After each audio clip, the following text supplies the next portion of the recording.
Herkese merhabalar. Ben Huri. Huri Melek Mutfak'ta kanalıma mutfağıma hoş geldiniz. Sizler için tavada ıslak kek tarifi hazırlıyorum. 2 adet tam yumurta, 1 çay bardağı toz şeker, yarım çay bardağı sıvı yağ,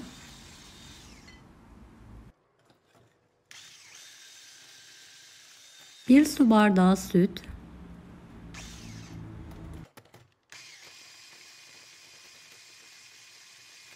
1 su bardağı un, 1 paket vanilya, 1 paket kabartma tozu, yarım paket kakao,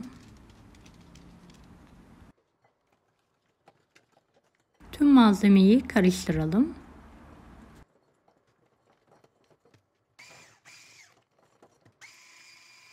Beni hangi ülkeden veya şehirden izliyorsunuz merak ediyorum. Yoruma bildirirseniz sevinirim. Yağlanmış tavaya alalım.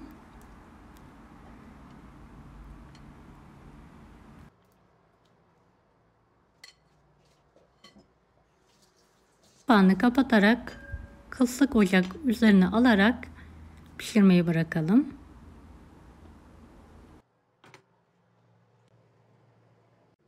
Bir su bardağı toz şeker, yarım paket kakao, yarım çay bardağı sıvı yağ, 1 su bardağı sütü karıştıralım. Ocağın üzerine alarak bir taşım kaynatalım.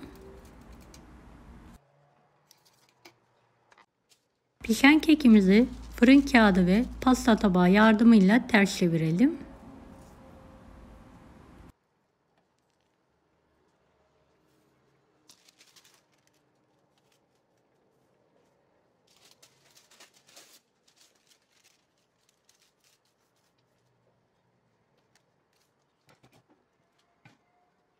Tekrardan aynı tavaya alarak pişirmeye devam edelim. Üzerindeki kağıdı da alalım.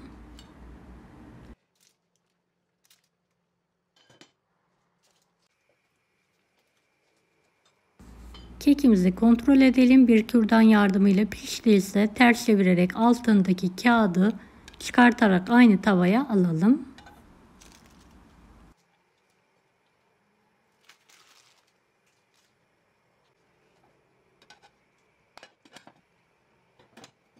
Tavamızın altını kapatalım ve dilimler halinde keselim.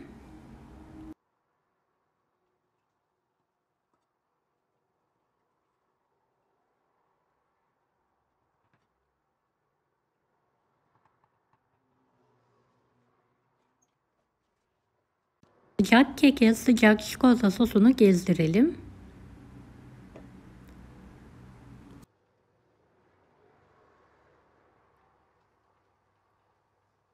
Şöyle 5 dakika dinlendirelim. Daha sonra dilediğiniz şekilde süsleme yapabilirsiniz. Ben Antep fıstığı serptim her bir kareye.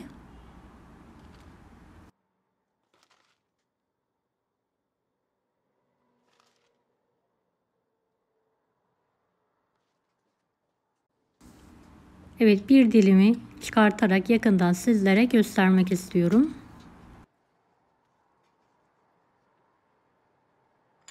İster sıcak ister soğuk olarak ikram edebilirsiniz. Asla kurumayan ıslak ıslak muhteşem bir kek oldu. Mutlaka deneyin. Deneyecek olan herkese kolaylıklar dilerim. Kanalıma ücretsiz abone olmayı unutmayın. Bir dahaki videolarda görüşmek üzere. Allah'a emanet olun. Hoşça kalın. Daha farklı tarifler için bunları da izlemeyi unutmayınız.